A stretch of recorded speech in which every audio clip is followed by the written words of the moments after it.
Assalamualaikum warahmatullahi wabarakatuh dan salam sejahtera. Bersama saya Ahmad Nazri Muhammad Yusof dalam berita IKIM. Kriteria dalam mengklasifikasikan golongan B40, M40 dan T20 bagi penentuan tawaran mengerojakan ibadah haji bagi tahun 1444 Hijriah serta jumlah jemaah haji yang menerima tawaran tersebut pada tahun ini dijangka menjadi tumpuan di Dewan Rakyat di Kuala Lumpur pada hari ini. Menurut aturan urusan mesyuarat di laman rasmi Parlimen, soalan Abdul Latif Abdul Rahman, Perikatan Nasional PN Kuala Kerai itu akan dijawab oleh Perdana Menteri Datuk Seri Anwar Ibrahim semasa sesi waktu pertanyaan-pertanyaan menteri MQT. Dalam sesi yang sama, Yeo Bee Yin Pakatan Harapan PH Puchong juga dijadual bertanya mengenai status terkini suntikan vaksin virus papiloma manusia HPV untuk lebih 500,000 kanak-kanak perempuan yang terlepas suntikan dari tahun 2020 hingga 2022 serta perolehan vaksin HPV yang diperuntukkan RM120 juta untuk tahun ini. Universiti Tenaga Nasional UNITEM menawarkan program asasi berkualiti tinggi dengan yuran diskaun sebanyak RM6,000 untuk semua program berkenaan bagi pelajar lepasan sijil pelajaran Malaysia SPM dan O-Levels di Malaysia serta setara pada tahun ini. Mengulas lanjut, Timbalan Naib Chancellor Akademik dan Antarabangsa UNITEM, Profesor Dr. Ramesh Singh berkata, penawaran harga istimewa tersebut sebagai menyahut seruan dan aspirasi Perdana Menteri Datuk Seri Anwar Ibrahim untuk Malaysia Madani. Jumlah kes COVID-19 menurun 9.9% kepada 5,801 kes pada Minggu Epidemiologi ke-21 ME21 2023 iaitu bagi tempoh 21 hingga 27 Mei berbanding 6,439 kes yang dilaporkan pada minggu sebelumnya.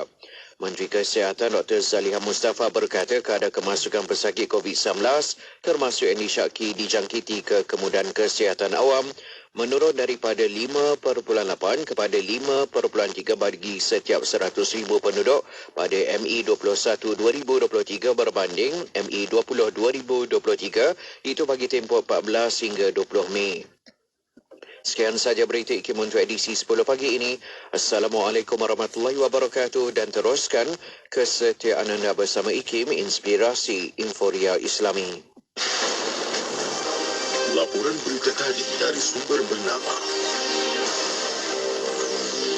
Kementerian Kesihatan Malaysia KKM menasihati orang ramai agar tidak terdedah kepada cuaca panas dalam tempoh yang lama bagi mengelak dari mengalami kelesuan haba di mana suhu badan mencecah 37 darjah Celsius hingga 40 darjah Celsius, jantung berdegup laju, pening atau sakit kepala, loya atau muntah, berpeluh, letih dan lemah.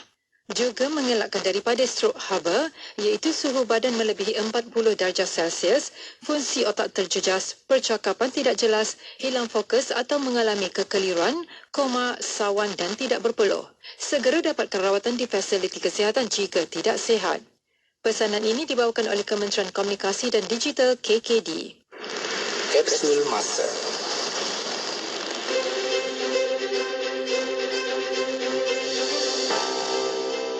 Pada tanggal 30 Mac dalam tahun 2014, upacara peletakan batu asas pembinaan Masjid Al-Mustaqim di Bandar Seri Putra, Bangi, Selangor telah disempurnakan oleh Yang Berbahagia Datuk Abdul Rahman bin Hassan, Pengerusi Jawatankuasa Masjid Al-Mustaqim.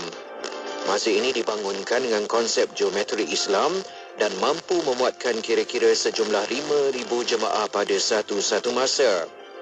Pembinaan Masjid Al-Mustaqim ini dilengkapi dengan pelbagai kemudahan seperti ruang solat, ruang memandikan jenazah, bilik kuliah, bilik gerakan, ruang dapur dan kuartus pegawai masjid. Ia dibina dengan kos kira-kira RM9 juta dengan dana sumbangan diperolehi hasil sumbangan pejabat Perdana Menteri berjumlah RM1 juta, pemaju Bangi Height Development Senyam Berat, badan korporat, orang perseorangan serta penduduk setempat. Sesungguhnya pembinaan Masjid Al-Mustaqim ini memanfaatkan kira-kira 20,000 penduduk Bandar Seri Putra dan kawasan sekitarnya. Petikan fakta ini disediakan oleh Seksyen Dokumentasi dan Penerbitan Arkib Negara Malaysia.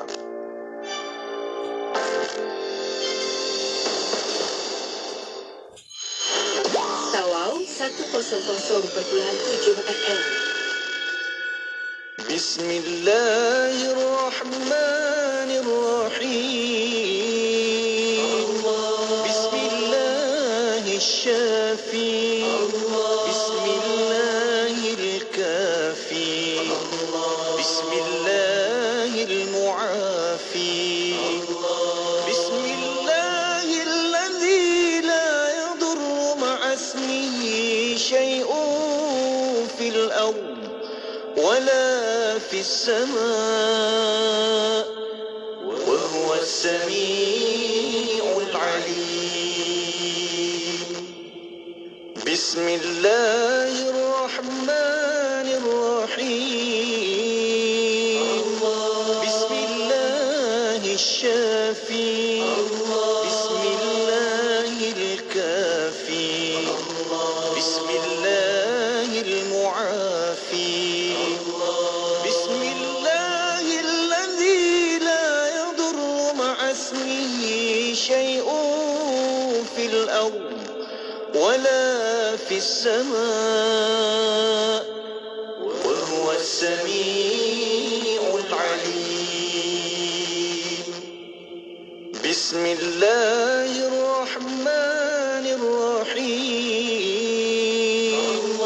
بسم الله الشافي بسم الله الكافي بسم الله المعافي بسم الله الذي لا يضر مع اسمه شيء في الأرض ولا في السماء وهو السميع العليم بسم الله الرحمن الرحيم بسم الله الشافي بسم الله الكافي بسم الله المعافي بسم الله الذي لا يضر مع اسمه شيء في الأرض ولا في السماء وهو السميع العليم بسم الله الرحمن الرحيم بسم الله الشافي بسم الله الكافي بسم الله المعافي بسم الله الذي لا يضر مع اسمه شيء في الأرض ولا في السماء وهو السميع العليم.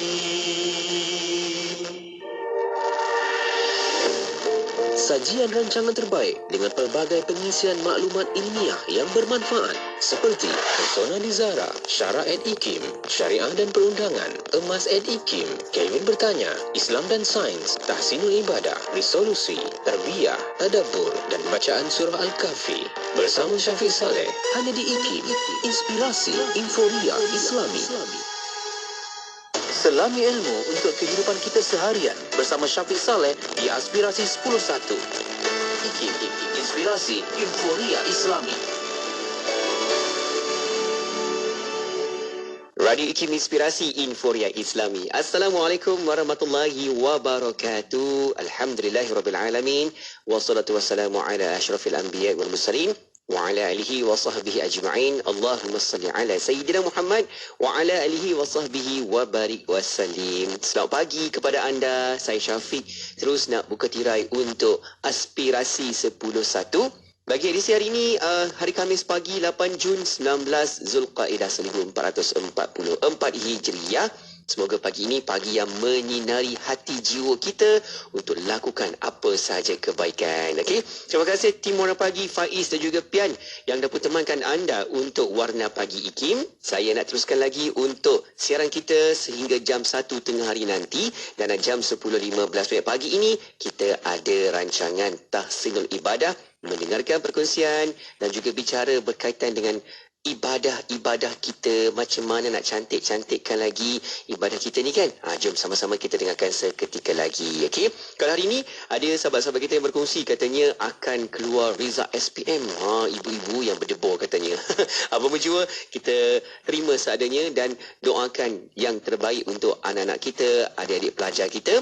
Semoga dapat berjaya untuk teruskan lagi kehidupannya dan teruskan lagi kejayaannya selepas ini. InsyaAllah doa yang baik-baik. Okey, jom tenang-tenang seketika berhibur dahulu di awal ini. Teruskan bersama IKIM Inspirasi Inforia Islami.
baikilah ibadah kita dengan mempelajari ilmu dan dapatkanlah ilmu daripada para ulama dan kitab-kitab yang muktabar. Semoga kehidupan kita di dunia yang sementara ini akan diuruskan secara tertib dan secara sempurna oleh Sang Yang Maha Pencipta. Hayati pengajian kitab Matan Al-Zubat serta kupasan ilmu fiqah meliputi soal jawab berkaitan ibadah bersama-sama Al-Fadil Ustaz Ahmad Lufi Muharram dalam rancangan Tahsinul Ibadah setiap hari Khamis jam 10.15 pagi. Semuanya di IKIM, Inspirasi Inforia Islami. Assalamualaikum. Masih tercari-cari tempat nak buat korban tahun ni? Sudah dikata berkali-kali, nak ditunggu apa lagi? Kalau ibadah korban yang dicari, IKIM dan Gizi Korban lah yang pasti. Betul tu Abang Abun. Anda belum ada bahagian korban tahun ini? Jangan lepaskan peluang untuk laksanakannya dalam program anjuran bersama IKIM dan Easy Korban. Hanya RM750 satu bahagian untuk korban dalam negara dan RM350 satu bahagian untuk korban di luar negara. Untuk pendaftaran dan maklumat lanjut, layari korbanikim.com atau hubungi 012-686-9236 sekarang. Penyertaan adalah terhad ya. Siti, kamu ni kejap solat, kejap tak. Jangan buat main-main, Siti. Sibuk, Mak. Masa terhad sikit. Manakah nak rehat untuk makan lagi? Nak cuci makeup sebelum solat lagi? Dah tahu masa tu terhad. Carilah sesuatu yang memudahkan. Kamu tengok Sisa tu. Sempat aja dia nak bersih dan tanggalkan makeup sebelum wuduk. Dia pakai hot set kosmetik Nuraisa, Mak. Nuraisa kosmetik mesra wuduk tu. Habis tu, kenapa kamu tak pakai hot set kosmetik Nuraisa juga? Nuraisa kan kosmetik mesra wuduk.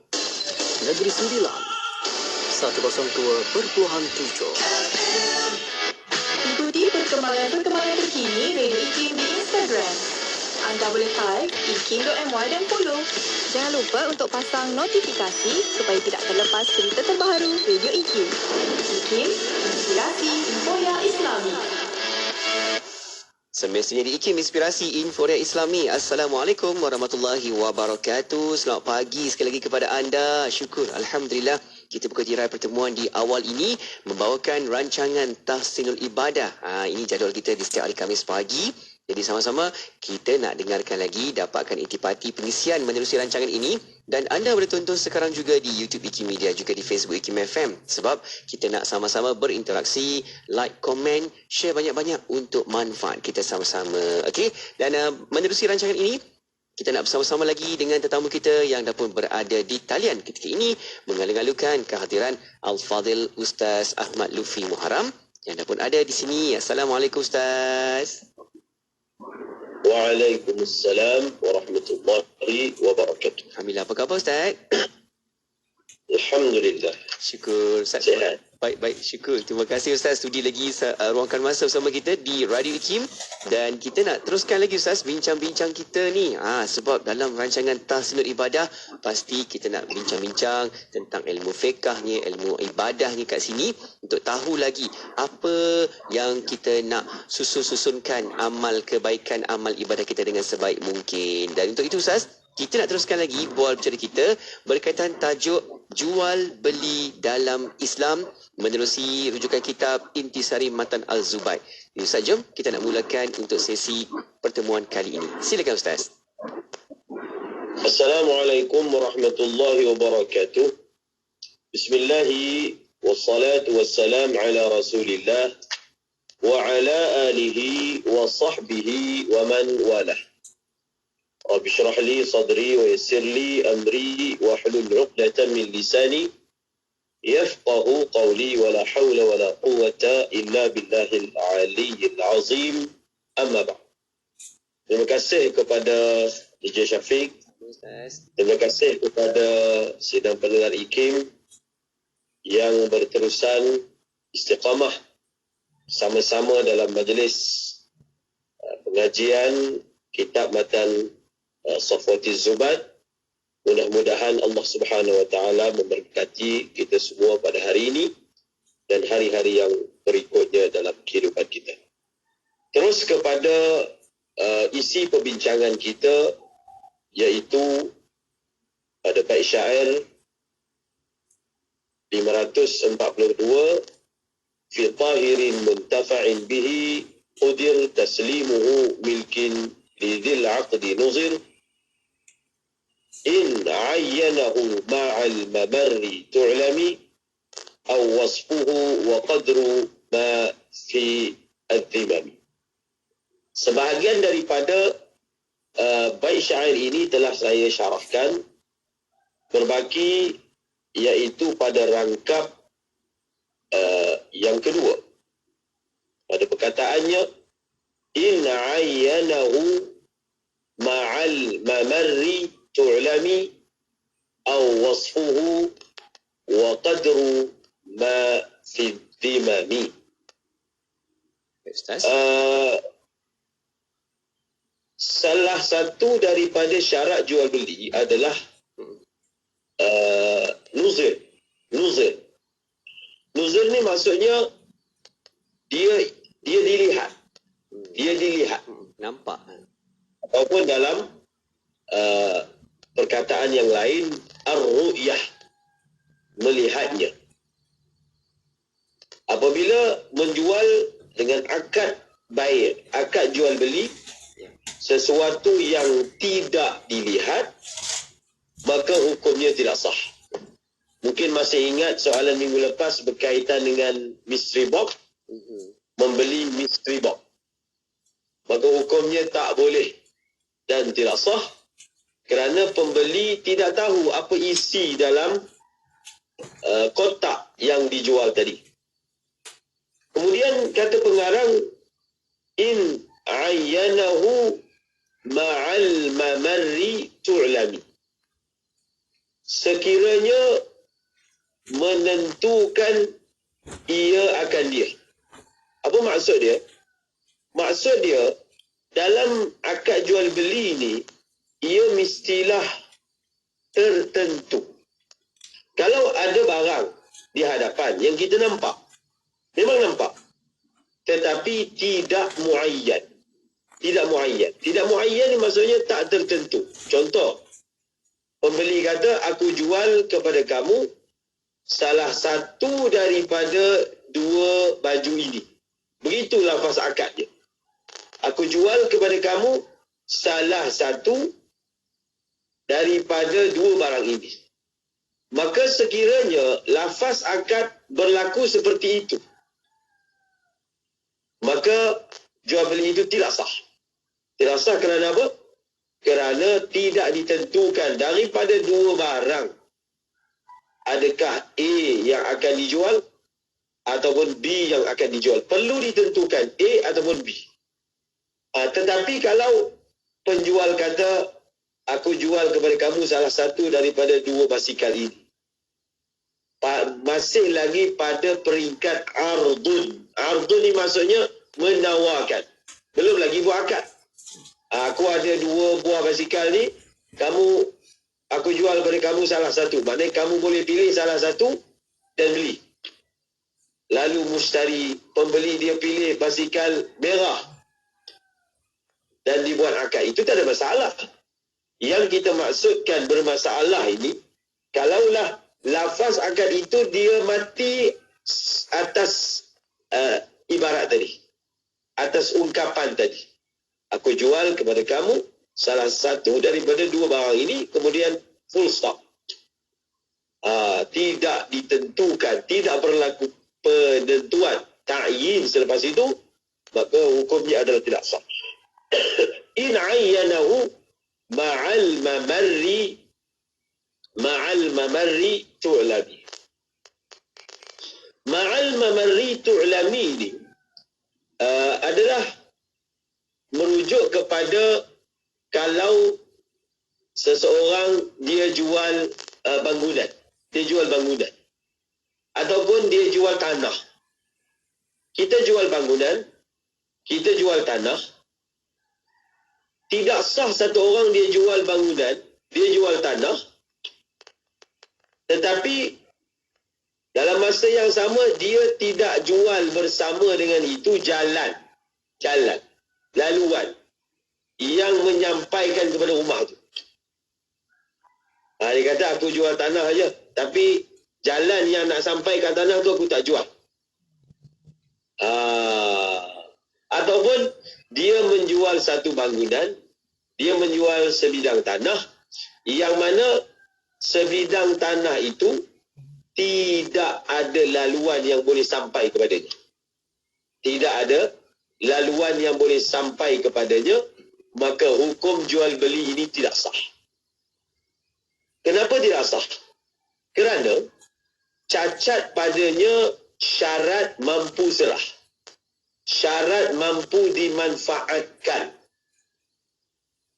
Basic kepada memanfaatkan tanah, memanfaatkan bangunan yang seseorang itu beli adalah kemampuan akses.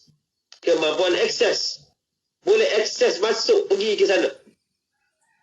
Tetapi kalau tanah itu ataupun rumah itu tidak mampu akses kepadanya, iaitu tidak ada laluan, tidak ada laluan yang boleh menyampaikan kepadanya, maka hukumnya adalah tidak sah. Itu yang dimaksudkan ma'al mamarri.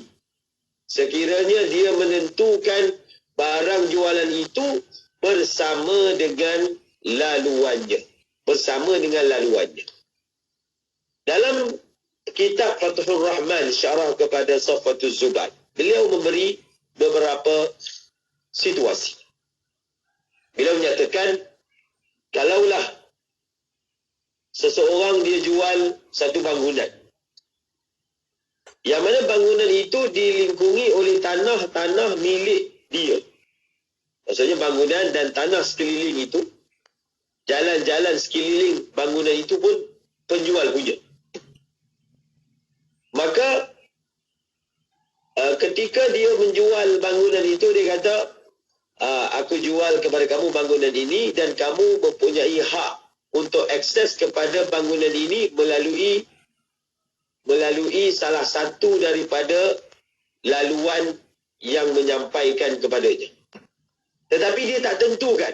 Contohnya ada 4 jalan. Daripada utara, daripada timur, daripada selatan, daripada barat. Dia hanya menyatakan, kamu mempunyai hak untuk akses kepada bangunan ini melalui salah satu. Melalui salah satu. Satu sahaja.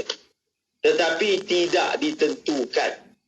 Adakah daripada barat, ataupun daripada timur, ataupun daripada selatan, maka hukumnya tidak sah. Hukumnya tidak sah.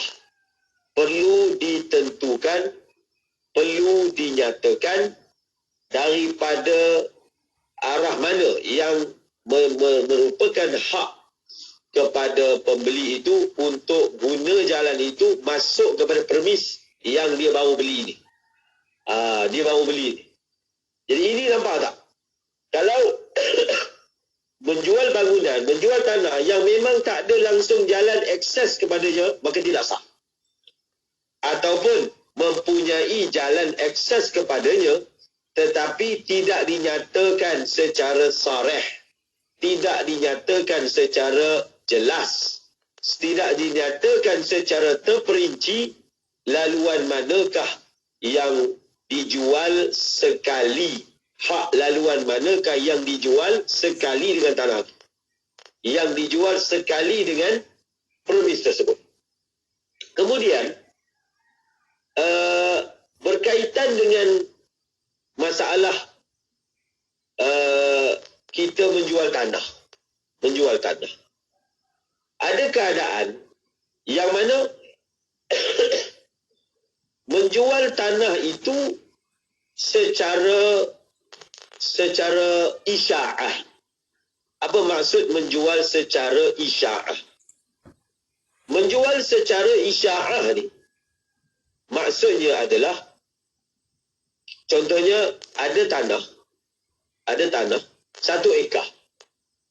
Saya jual 1/4 daripada tanah ini. 1/4. Begitu yang disebutkan. Saya jual 1/4 daripada tanah ini. Tanpa ditentukan, tanpa ditakyinkan bahagian mana daripada 1/4. Kerana jual beli itu memang Dia beli persen pemilikan. Kita panggil apa? Dia membeli persen pemilikan terhadap properties tadi. Dia hanya membeli persen pemilikan. Boleh, hukumnya boleh. Ini disebut dalam fiqh sebagai musyak. Pemilikan itu secara musyak. Contohnya beli 1/4, maknanya 25% daripada tanah ini telah dijual.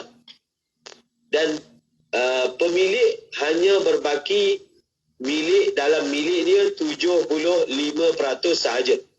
25% telah dijual. Adakah boleh buat demikian? Boleh. Sama ada kita jual bangunan ataupun kita jual tanah, kita menjual peratus pemilikan kita terhadapnya, hukumnya boleh. Yang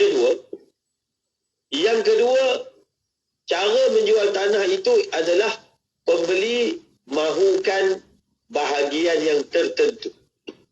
Bahagian utara tanah ke, bahagian selatan tanah ke, bahagian yang dekat dengan jalan ke, ataupun bahagian yang jauh daripada jalan ke.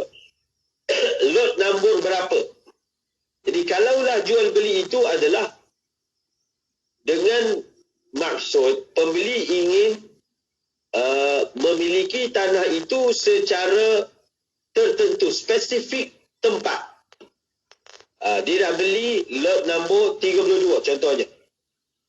Kalau jual beli tanah seperti itu, bukan ingin dijual pemilikannya sahaja, maka disyaratkan apa? Disyaratkan hendaklah diketahui. Hendaklah pembeli itu tahu lot 532 yang dijual kepadanya itu di mana? Di bahagian mana? Macam mana cara dia nak tahu? Dia kena tengok. 532 tu letaknya kat mana? Supaya dia tengok dengan mata dia, ataupun wakil dia yang tengok, supaya puas hati. Kerana orang beli tanah ni ada pelbagai kehendak, ada pelbagai cita rasa. Kalau kita jual tanah atas pelan sahaja, tanpa ditentukan, tanpa dilihat bahagian mana yang kita akan memilikinya, bila dah bayar duit sampai ke tanah tu tak puas hati, rupanya tanah itu banyak batu, sedangkan kita nak buat ladang. Ataupun tanah tu jenis gambut, sedangkan kita nak buat bangunan. Ataupun tanah tu dekat sangat dengan jalan, kita rasa tak sesuai lah kalau tanah tu dekat dengan jalan, ataupun jauh daripada jalan. Ada pelbagai, ada 1001 cita rasa seseorang ketika dia beli tanah. Atas tujuan apa dia beli. Maka cara untuk mengelakkan daripada balah di kemudian hari apa dia? Tentukan dan tengok. Tak cukup sebenarnya hanya tengok di atas plan. Tak cukup. Kerana terkadang yang di dalam plan itu tidak boleh menggambarkan situasi sebenar tanah tadi. Maka perlu buat apa? Perlu tentukan di lot mana, dan yang kedua perlu tengok. Kalau pembeli tu memang dah pernah tengok tanah tu sebelum tu, dia pergi lawak dulu tengok, dia dah pernah tengok. Kemudian akad dibuat selepas itu, tak ada masalah. Seperti yang mana kita telah belajar sebelum ini, syarat untuk tengok itu sama ada ditengok ketika akad itu dibuat, ataupun pernah tengok sebelum ni. Pernah tengok sebelum ini, dan benda yang kita nak beli itu adalah benda yang mana daripada kita tengok sampai akad tu biasanya dia tak berubah lah. Dia tak berubah keadaan dia. Maka kita boleh menjual tanah seperti itu. InsyaAllah kita sambung lagi pengajian kita selepas ini. Baik Ustaz, insyaAllah itu dia antara kita perlu melihat bagaimana sistem jual beli yang melibatkan kalau minggu ni kita cakap pasal tanah lah Ustaz, Masya Allah.